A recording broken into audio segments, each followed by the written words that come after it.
Salut chers fidèles abonnés de la chaîne. Dans cette vidéo, nous allons plus parler et analyser le prochain Shiba qui devait sortir et qui est sorti. Oui, pour ceux qui ne ratent jamais nos vidéos, on a fait une vidéo il y a de cela 7 jours. Voici le prochain Shiba. Alors, c'est la suite de cette vidéo. Si tu avais vu cette vidéo, alors c'est sorti. On va analyser ce projet-là et bien d'autres informations importantes que tu dois savoir dans l'écosystème de la crypto-monnaie. Alors donc, si tu n'es pas encore un fidèle abonné, abonne-toi et n'oublie pas une chose. Active toutes les notifications pour ne rater aucune de nos prochaines vidéos. D'abord, on va voir rapidement le prix du Bitcoin. Le Bitcoin qui reste toujours à 30 000 $. Mais pendant combien de temps va-t-il rester dans cette phase de 30 000 $? Seuls eux savent. Et ceux qui sont sur notre compte Twitter, regardez très bien, on dit 27 trillions de dollars arrivent dans le Bitcoin. Nous voyons la force de frappe des institutionnels, des personnes qui ont du cash dans le cash, d'accord? Des personnes qui ont du cash dans le cash, ils veulent rentrer dans les crypto-monnaies. Et ce n'est pas qu'ils veulent, ils sont déjà dedans. Mais ils sont dedans, mais on voit que, bon, le Bitcoin ne réagit pas comme cela. Mais pourquoi? Mais on dit c'est l'offre et la demande ou bien. Mais nous voyons clairement que il y a beaucoup d'institutionnels qui veulent rentrer dans les crypto-monnaies, mais on voit que c'est pas ça. On voit qu'ils rentrent, mais on ne voit rien sur la réaction sur le prix. Les gars, c'est tout à fait normal. Les institutionnels ne sont pas venus pour te faire de l'argent à toi qui me regardes. Ils sont venus pour faire l'argent à leurs clients. Je pense que tu as compris. Alors, on avance. Et on va parler rapidement. Le prochain Shiba, ce n'était pas moi qui a dit ça. Ce n'était pas moi qui ai dit cela. C'était un de nos aînés un puissant dans l'écosystème qui avait dit cela. Ceux qui ont regardé la vidéo, vous avez compris. Maintenant, quelle est c'est cette crypto-monnaie? D'abord, c'est cette crypto-monnaie qu'on appelle le L. Oui, le L, le meme coin, où ils disent que ce meme coin qui a été lancé, qui est le prochain Shiba qui a été lancé récemment, est un meme coin qui va aider Elon Musk dans le développement de Twitter. Les gens ont des idées fortes même. Et ce projet a commencé presque en 2021. En 2021, et même, vous voyez, il y a même une discussion avec Elon Musk. Ils ont même fait une capture de laquelle ils ont mis sur leur site. Donc en 2021, ils disent que d'abord, comme Elon Musk a acheté Twitter, ce qu'ils vont faire, c'est quoi? Ils vont distribuer cette monnaie gratuitement à tous ceux qui ont le pouce bleu. Exemple, quand vous voyez quelqu'un, vous voyez ce pouce bleu, voilà. Et c'est quoi, on paie 10 $, ou combien de dollars, quelqu'un vous paie 10 $ par mois, et pour avoir cette vérification-là. Donc, il dit simplement qu'ils vont donner le pouce, et ils vont donner la crypto-monnaie gratuitement à tous ceux qui auront le pouce bleu, afin d'aider Elon Musk dans l'innovation de Twitter. Bon, et ils ont bel et bien distribué les tokens. Bon, nous on n'a pas participé à ça. On a un principe, on n'a pas participé à ça. Et les gens ont reçu ça gratuitement. Et ils sont en train de nous dévoiler leur feuille de route. D'accord? Ils sont en train de nous dévoiler leur feuille de route. Et les gens vont pouvoir récupérer jusqu'au mois de juillet. D'accord? Donc jusqu'au 3. Et ils sont déjà lancés sur Uniswap. Et encore, ils sont lancés sur Uniswap hier. Hier, ils ont été lancés sur Uniswap. Qui parle d'Uniswap, parle de la blockchain Ethereum. Donc, les gars, ne courez pas pour... c'est pas comment dire ça. Ne courez pas pour dire non, je veux acheter ça sur Binance Smart Chain. Les gars, si vous le faites, vous avez acheté un faux token. Et je continue l'analyse. Ici, on dit 50%. 50% du total supplément de ces milliards-là est réservé aux gens qui ont le tweet bleu. Donc, si quelqu'un pour gagner veut, on peut réclamer. Mais ça n'a qu'à rester là-bas. Et 25% serait pour la liquidité sur Uniswap. 5%, écoutez bien, 5% serait pour l'équipe. Et 20% pour les listings sur les échangeurs centralisés. Mais est-ce que c'est vraiment le prochain Shiba? Reste connecté ici. On va revenir avec une analyse tout à l'heure. Alors, revenons ici concernant l'aide institutionnelle. Je vais revenir sur ce projet-là tout à l'heure. Le projet qui semble être le prochain Shiba. Ici, nous sommes en train de voir, que les institutionnels vont injecter de l'argent dans la crypto-monnaie, demandent la permission à leur régulateur. Et ici, nous voyons, on dit que le Bitcoin pourrait arriver à 200 000 $ selon certains analystes spécialistes. 200 000 $. Et un Bitcoin à 200 000 $. Et aujourd'hui, on voit un Bitcoin à combien? À 30 000 $. C'est déjà trop cher. Non, trop cher. Même pas 100 $, je ne peux même pas acheter. Je préfère acheter les mémés coins qui ont beaucoup de zéros. Et là, lors du prochain marché haussier, quand elles vont arriver à leur ATH, ça veut dire que, voilà, au niveau où elles sont montées, elles ont beaucoup monté, je vais vendre. Les gars, vous serez surpris que ce bourron, ce marché haussier, toutes les crypto-monnaies ne vont jamais arriver à leur ATH. Il faut savoir choisir. Choisir de façon intelligente. Choisir en choisissant.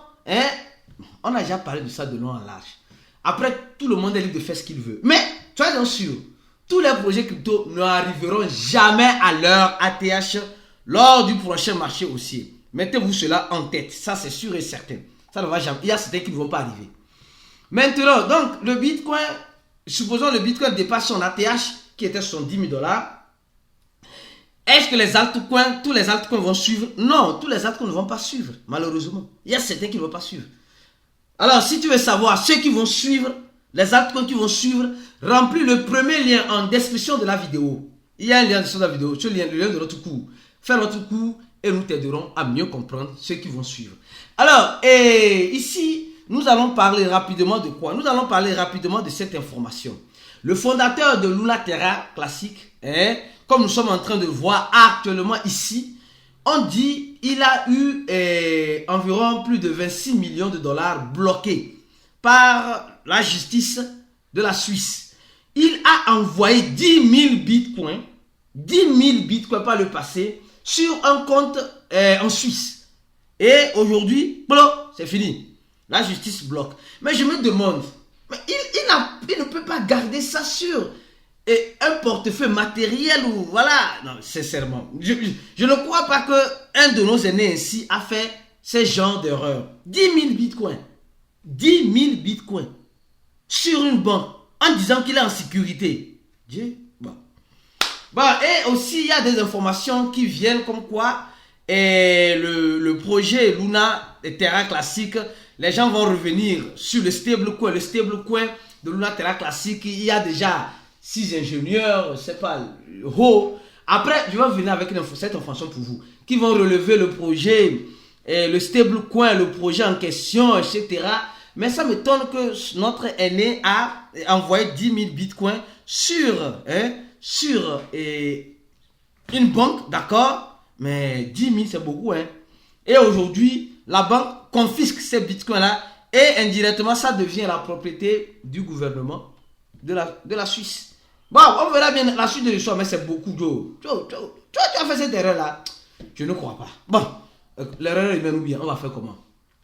Alors, avant de commencer sur le prochain Shiba, le projet L, les gars, franchement, on doit soutenir ensemble Binance. Ça me dit qu'il y a certaines requêtes des avocats de Binance qui se font rejeter à tout moment. Oh, Adama. Non, c'est un grand frère. C'est un grand frère, ce monsieur-là. Je crois qu'il me dépasse en âge. Et aussi, je n'arrive même pas à ses chevilles. C'est un milliardaire. Ce n'est pas nous qui avons 100 $, 200 $ là, oui. Alors, ce que vous êtes en train de voir en ce moment, c'est vrai que Binance fait face à plusieurs difficultés. Binance fait face à plusieurs plusieurs problèmes. Mais face à ces problèmes-là, Binance n'abandonne pas. C'est ce qui est intéressant. Ils sont en train de faire de leur mieux pour répondre à la SEC américaine. Parce que, franchement, mon frère, la SEC américaine donne trop du fil à retordre à Binance. Vous allez voir que sur Coinbase, il n'y a plus trop de fou. Mais sur Binance, il y en a tellement. Je ne sais pas. C'est quelle envie, quelle jalousie derrière Binance qui est ainsi. Non, franchement. Non, sincèrement, souvent je me pose cette question. Mais qu'allons-nous faire? Qu'allons-nous faire? Qui sommes-nous? Nous allons juste analyser et partir. C'est la guerre des titans. Nous allons tirer notre épingle du jeu et avancer. Alors, je reviens maintenant sur le projet L, une fois de plus. Ce projet qui semble être le prochain Shiba. Mais ce qui a dit que ça serait le prochain Shiba, les gars, ce n'est pas moi. Pardon, laissez-moi là où je suis. Ce n'est pas aussi un conseil d'investissement. C'est Arthur. Arthur, c'est qui? Arthur, ce monsieur-là, c'est le cofondateur de BitMEX. Le cofondateur du grand échangeur BitMEX. Et BitMEX, nous savons que BitMEX, c'est un échangeur qui est là pour servir les institutions. Les institutionnels, comme ces grosses baleines là, ici. Les institutionnels. Donc, nous sommes en train, BitMEX est là depuis, même avant même que Binance ne vienne. Hein. Donc, ce n'est pas du tout. Ils sont là pour ça. Ils sont là, BitMEX est là pour ça. Donc, c'est son fondateur. Dans ce message, il dit, est-ce que vous êtes prêts? Parce que le prochain, elle serait le prochain Shiba. Ce n'est pas moi qui ai dit. Les gars, laissez-moi là où je suis. Ce n'est pas aussi un conseil d'investissement que je viens te donner ici. Non. Je viens te montrer quelque chose peut-être que tu n'as pas remarqué. Après, tu prends les décisions qui te semblent appropriées. Mais ceux qui ont rempli le lien et on paye $80, on fait notre coup. Nous, on a déjà fait une analyse même dans le groupe VIP. Allez écouter les audios déjà déposés dans le groupe VIP pour vous. Alors, quand on prend le projet L, ici, allons d'abord sur le tweet. C'est pourquoi si tu n'es pas VIP de quelqu'un, tu rates beaucoup de choses. Non, tu rates énormément beaucoup de choses. Sincèrement. Bon, on dit ici, on est en train de voir ici que le projet L a été lancé. Il a été lancé récemment. Ici, c'est où là? Il y avait un tweet là. J'ai envoyé ça dans le groupe VIP. KD, ici, voilà. Le projet L a été lancé. Ici, je peux dire, il y a juste quelques heures, 9 heures au moins, je fais cette vidéo. Et ce projet L a eu déjà plus de 1750 holders en 1 heure de temps. Et un volume, voilà, de plus de 8 millions. Et on dit simplement, les gars, faites très attention.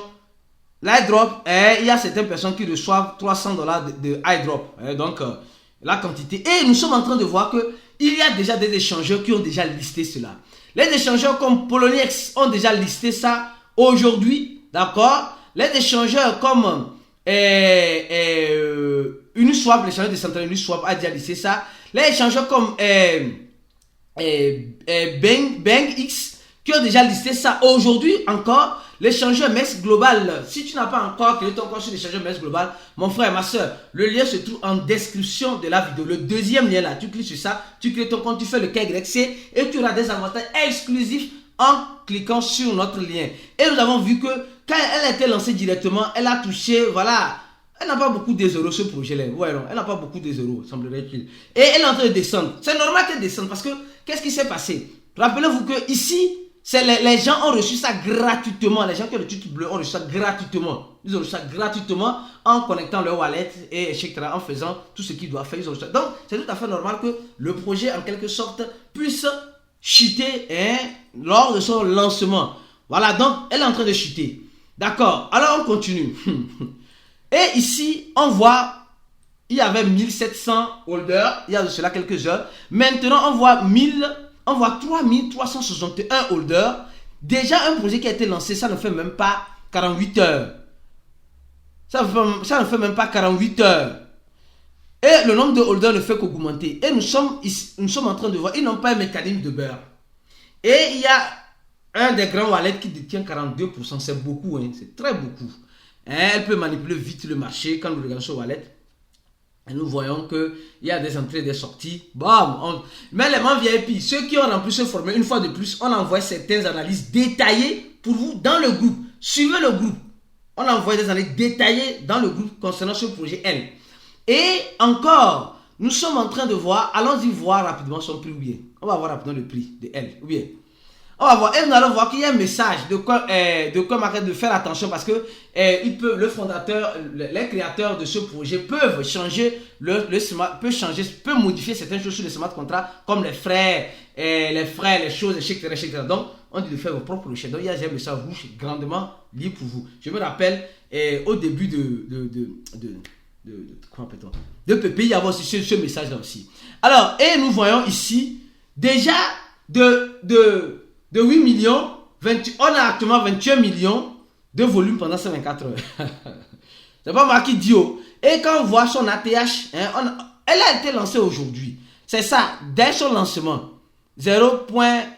Après la virgule de 0, on a 4 0 et 2. Et là, elle est en train de dégringoler, ce qui est tout à fait normal. Elle va chuter peut-être, elle va remonter peut-être. Je ne saurais vous le dire. Mais moi, je vous apporte l'information. Et nous sommes en train de voir que les échangeurs ont commencé par lister cela. Pour le moment, on voit Poloniex, mais on peut le voir aussi sur MEXC Global. Hein, donc, ceux qui veulent vendre ou ceux qui veulent acheter, vous parlez sur MEXC Global. D'accord? Et nous sommes, quand nous voyons sur leur tweet, nous sommes en train de voir, L-Bank aussi a listé ça. Hein, L-Bank a listé ça. Donc, nous sommes en train de voir des échangeurs Poloniex, L-Bank, MEXC Global. Ils ont listé ça sur Uniswap. Est-ce parce qu'ils ont eux-mêmes ils ont dit, hein, ils ont une quantité pour les échangeurs, 20%. Donc si les échangeurs veulent lister ça là, ils vont libérer la quantité pour l'échangeur. Donc ça va attirer les échangeurs qui vont pouvoir faire en quelque sorte des airdrops à leurs clients sur leur plateforme. Imaginez, et aussi certains échangeurs qui vont peut-être acheter, hein, déjà on voit qui vont peut-être acheter pour faire le listing. Il y a plusieurs facteurs. Je ne dis pas que c'est le prochain. C'est pas moi qui ai dit c'est le prochain Shiba. Je répète, ce n'est pas moi. Peut-être ça pourrait être une arnaque. Ou bien ça pourrait être une arnaque qui va finir tôt ou tard. Je ne saurais vous le dire. Mais on voit clairement que si le fondateur de BitMEX est en train de dire que peut-être c'est le prochain Shiba. Oh, l'échangeur BitMEX. Allons-y voir rapidement. Ici, le volume de BitMEX. On va voir. Aïe. Ou bien, on est là pour ça ou bien. Et BitMEX. Je crois bien. Ils ont le token, voilà. C'est le cofondateur de cet échangeur-là qui a dit, ils font un volume de 15 bitcoins pendant les 24 heures. Ce n'est pas beaucoup, ce n'est même pas beaucoup. Mais, hein, il a dit que ça pourrait être le prochain Shiba. Mais son échangeur n'a même pas encore listé, hein, son échangeur n'a même pas encore listé le token. Si lui-même il croit que c'est le prochain Shiba, pourquoi lui-même ne va pas aller lister? La question est posée aussi. Ou bien il attend le bon moment pour faire le listing. Je ne saurais vous le dire. Mais quand nous regardons franchement, ils ont une communauté en Chine. Hein, sur le tweet, nous voyons la communauté en Chine. Ils ont une communauté, comment appelle-t-on, au Japon. Et ils ont une communauté en Corée. En Corée, c'est pas Corée du Nord, Corée du Sud, je sais pas trop. Donc, bon, on voit que c'est des Asiatiques. Et bon, les gens commencent pas à beaucoup parler de cela. Qu'est-ce que ça va donner? Je n'ai pas la boule de cristal pour vous dire beaucoup de choses, mais je vous le présente parce que j'avais déjà parlé de cela et nous sommes en train de voir la liquidité bloquée. Il y a une liquidité bloquée de plus de 1 million de dollars. Nous sommes en train de voir, ce n'est pas moi, les gars, ce n'est pas moi. Donc on voit que ça a été lancé et quand nous regardons bien, ça descend maintenant, ça descend, ça ne fait que descendre parce que qu'est-ce qui s'est passé? Je crois que ça c'est une ou bien non. Qu'est-ce qui s'est passé? Les baleines qui ont reçu ça gratuitement, c'est elles plutôt, les baleines qui ont reçu ça gratuitement vont faire quoi? Ils vont commencer par vendre. Donc, beaucoup de prudence. Comme j'ai dit, je vous avais promis, ceux qui ont regardé cette vidéo là, cette-ci là, si tu n'as pas encore regardé, à la fin de cette vidéo, il y aura cette vidéo, tu vas mieux regarder pour mieux comprendre ce qu'on avait dit ici, clairement. Donc, les gars, si vous voulez vendre ou acheter ce projet, vous êtes libre. On a déjà fait l'analyse pour vous. Les membres VIP, ceux qui ont rempli le premier lien et ont payé notre cours, vous avez plus l'analyse approfondie, de façon détaillée. Dans le groupe VIP, c'est déjà envoyé. Allez-y écouter là-bas. Allez-y écouter. C'est déjà envoyé avant même que la vidéo ne soit en ligne.